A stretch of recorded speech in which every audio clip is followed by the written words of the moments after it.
this honor. I'm glad to be here today to speak about all that the school and the community of Red Bank has done for me.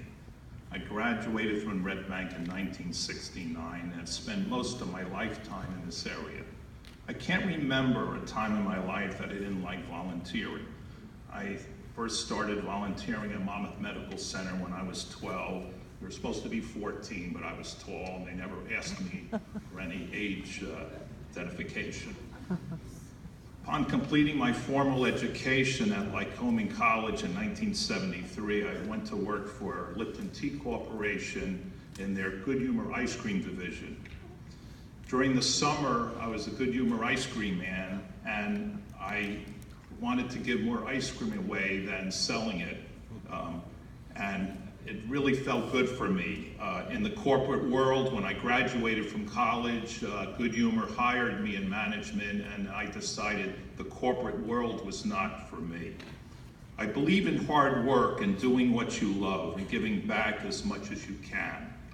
You don't have to be very wealthy to do this. Often it's not about giving money, but more about donating your time and talent to the folks around you, friends, family, co-workers, and the community.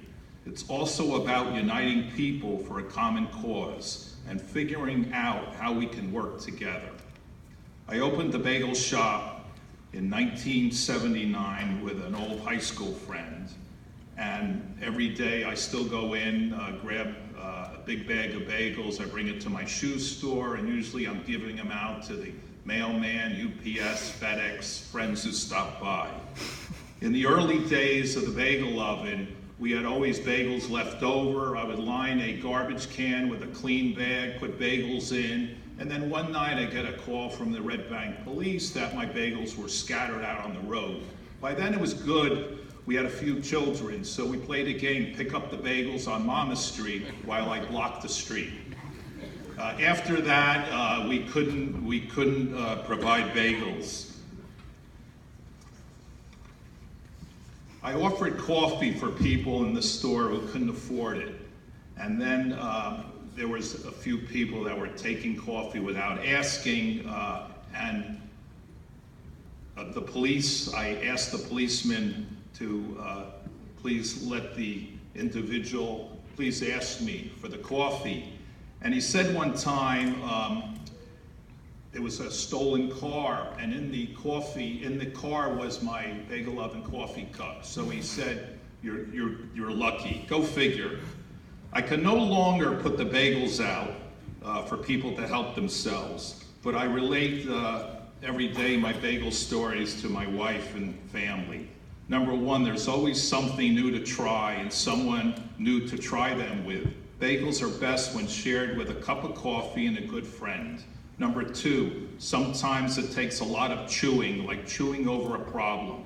Then before you are finished, you got the answers. Number three, like bagels and many things in life, you got to work around the holes and find the best means to an end. Number four, no procrastination.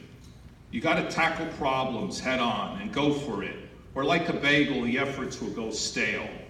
Number five, your efforts need to be genuine, thoughtful, and heartful, because like a bagel, nobody likes them half-baked.